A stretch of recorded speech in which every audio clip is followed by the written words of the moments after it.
Oh, welcome in to the latest episode of that SEC podcast. I'm your host, Michael Breton. I go by SEC Mike on Twitter, and I'm joined as always by my cousin Shane, who goes by Big Orange Vols on Twitter. What are you up to, you big Kentucky homer? Hey, buddy, what's going on? Yeah! The long-awaited reveal of Cousin Shane. How's that beer taste today, brother? Oh, it's bittersweet, Mike. I can't believe I'm this upset after a Tennessee victory. Not just a victory, just an ass whipping. And I couldn't sleep last night thinking about this. I played this damn fight song about 15 times on my phone here, just trying to figure out these damn lyrics. I'm gonna tell you, Mike. Greetings to everybody that's listening. You probably have wondered for a long time what Big Cousin Shane looks like. Well, now you got it. I got my big blue circled K on here. I got beers in both hands. I'm ready to pay the piper, as you would. Well, before you do that, Shane, and now this is a perfect time. If you've not jumped to the YouTube page yet, you're going to be missing out because this is live. This is on video. So head on over to that SEC podcast. Throw us a subscription there on YouTube. It's completely free, and we put up daily content there. But that's all I got, brother. How about you take it away after locking up them Florida Gators? You are like a Lannister. You pay your debts. That's it. Mike asked me, he said, why the hell did you place this bet? I didn't even ask you. I didn't goad you. And I'm telling you, Mike, I felt so damn confident that the Florida Gators were just going to steamroll Kentucky.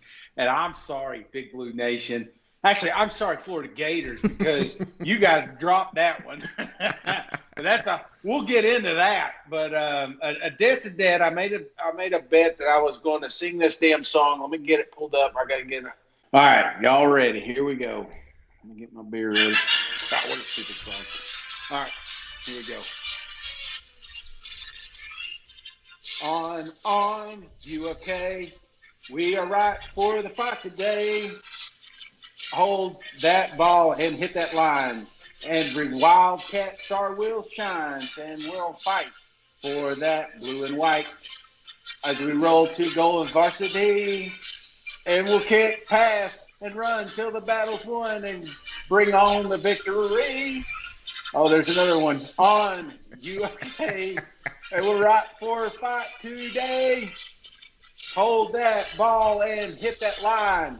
Every wild card, watch when we'll fight for that blue and white. And roll to, you know what? That's good. I didn't promise two verses, Mike. Here's to you, Kentucky. Florida Gators, you suck. All right. That's the longest damn fight song I've ever heard. How about you? 1 second, Mike. All right, so we're going to cut Shane's video off at that point. We are so backwards. It took us hours to figure out how to do this quick segment. So, hey, we'll get Shane full-time video at some point. But, hey, yes. like you said, he's a man of his word. And let's just start with this game, Shane. 20-13, huge. Biggest win maybe of the Mark Stoops era here. 5-0 Kentucky Wildcats, tops in the SEC East, tied with Georgia here, undefeated record in the SEC. And it kind of goes without saying, Shane, you were pretty surprised by this outcome, huh? Man, well, that's the problem, Mike. I've never been more secure. Like, I couldn't wrap my head around the fact that this was a touchdown game in Vegas. So I've never been more sure of a bet in my life. And that's how confident I was. I was even thinking every parlay that I did, I included this game because I thought it was a damn shoe-in. You know what I'm saying? Right. And it was not. It was not. And one thing I didn't factor is just how loud it gets in Kroger, baby. Yeah. Man, and I'll tell you what, that was a theme all day on Saturday. We've seen it a little bit already this season with games that stand out, Arkansas at home against Texas, but this weekend really was a separation of home field advantage. The Florida Gators were just, they were not prepared for this thing. And, we'll get to Arkansas, same deal. I think you could even say possibly Ole Miss as well. But nowhere was it more apparent than the Florida Gators and their 13 penalties. I believe they had 8 false starts in the game. basically anytime they had something going for them, there was a false start, there was a holding, there was conservative play calling. I mean, what in the hell are we doing with the game on the line, Shane? First and goal, and we're throwing swing pass, we're trying screens, we're trying, hey, let's try our 25th quarterback draw. Let's see if that works for us. I mean, what in the hell was Dan Mullen doing? And it, he's one of the best in the game. I think that's why it was so flabbergasting of what the hell they were trying to do offensively. Yeah, I think you hit the nail on the head. It's almost like he didn't even game prep for this thing, it felt like at times. It was very vanilla on the offensive side, and then when they did try to get fancy, it felt like it was at the worst inappropriate times. Like you said, that little swing pass, you had 4 shots at the 5-yard line? There's no reason that Emory could not have walked in on one of those plays, and they got cute and it backfired. I think it was even worse because there was a penalty, so they got 4 more cracks, and they still couldn't do it. Yeah, what was it like? They had like 10 opportunities at the goal line, so like I said, kudos to Kentucky. They dominated. Yeah. So, but I will say this, Mike. Because that's what we do. We're what do they call it? Sunday quarterbacking here. Mm-hmm. You're looking at how this thing. You look at that. I look back at that second quarter when Florida it felt like they wasted an opportunity to get some points on the board right before half. Did you feel that way? Oh yeah, without a doubt. 3 timeouts in your pocket. They had, I believe it was around 97 seconds. They would have had to go, a long distance. It's not like they were at midfield or anything. But again, we're talking the Florida Gators, Dan Mullen, prolific offensive play caller, maybe the best in the country.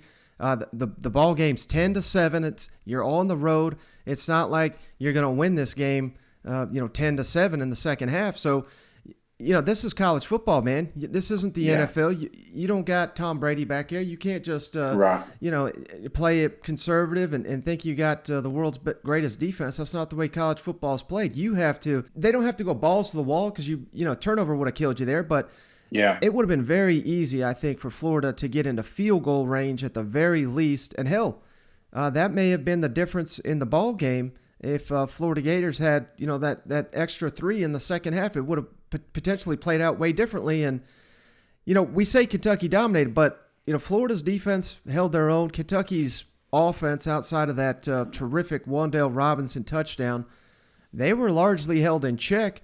And I think that's a credit to the program that Mark Stoops has built where, one side of the ball I don't want to say they didn't carry their weight, but they just didn't have their greatest day. And what happens? The defense steps up. The defense was incredible today. The special teams step up. They made the play of the game with the blocked field goal returned for a touchdown. That was the moment that you pretty much knew Kentucky was going to win this football game. So, again, I think it goes back to the culture and the program and just the remarkable rebuild that Mark Stoops has done there in Lexington, wouldn't you say? No, absolutely, man. You talked about signature wins. You think about it. What's the other big signature victory at Mark had?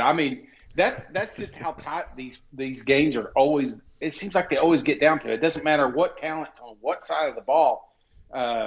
These guys are going to play each other tough, and I'm with you, man. I don't want to take anything from Kentucky because I was afraid to watch this game when I was watching it. I got sick, man. Thinking about not just the bet that I made, but the $100. None of that. It's just I've never been more sure that a team was going to lose, and it backfired, man. How about this stat, Shane? Dan Mullen, when he got to Florida, the Gators had a 31-game winning streak over the Kentucky Wildcats. In his 4 seasons in Gainesville, Kentucky has beaten Florida twice, 2 out of 4 after 31 in a row. And again, I'm not trying to pile on Dan Mullen because I said it every offseason, and hell, I still stick with it. I think he's one of the best coaches in college football, but it's just remarkable how that has kind of swung the other way, and particularly when you even factor in that he was so successful over Kentucky at Mississippi State. So It's just one of the oddities there in college football. We had some trolling after the game. The official the official Kentucky account trolled Florida. Kentucky linebacker Jones trolled Florida. And then the best shade, I don't know if you saw this, I'll play it on the YouTube, but Kentucky fans, they want them Bama. You don't want No, you don't. Yes, we do. I promise you don't. You're gonna lose if you play Bama. Just have fun now. Don't. I promise you. But when this one was over, Shane, the Kentucky fans were having them a night. And my favorite was them chanting, "We want Bama."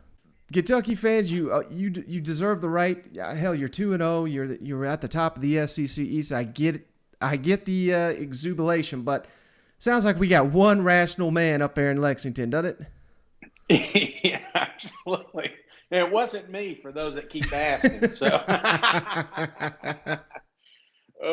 but hey, I'm not doubting this team right now. That's one thing that I doubted Kentucky since week 2, and I can't do it anymore, man. These guys, it doesn't matter what happened or what's thrown at them. They just find a way to win, and that's why they're sitting there undefeated right now. I mean, it blows my mind. If you would have told me, is Kentucky going to be 5-0 and just beat Florida Gators at home, if you would have asked me that about a month ago, I would have called you nuts. I still can't believe it. So enjoy it, Kentucky fans. This is a big, big victory for you. But you got to get back to work, man, because if you're gonna give the East a run for their money, you cannot afford to do what you did like against UTC. Okay, I'd like to start by saying thank you to the BBN. That's for you. They really showed up in a big, big way today and had an impact on the game. They affected the football game in a very positive way, and I really can't thank you enough. And, I've been working hard for a long time to provide that type of team, but that's what we need it like every week. We could recruit players when our stadium's like that. Our players will play hard, and it affects the offense as it did tonight with some of those pre-snap penalties. Really, a big shout out to you. I mean it. It definitely affected the game. They have 7, 8 shots there at the end. I imagine that's kind of what you imagine being able, the situations you be in, and come out on top. When you took this shot. That was a tough hill, to climb right there. To stop them 7, 8 times is brutally hard. If I'm not mistaken, there was another pre-snap penalty down there that helped us, 1 or 2. And again, thank you to the fans for affecting the play.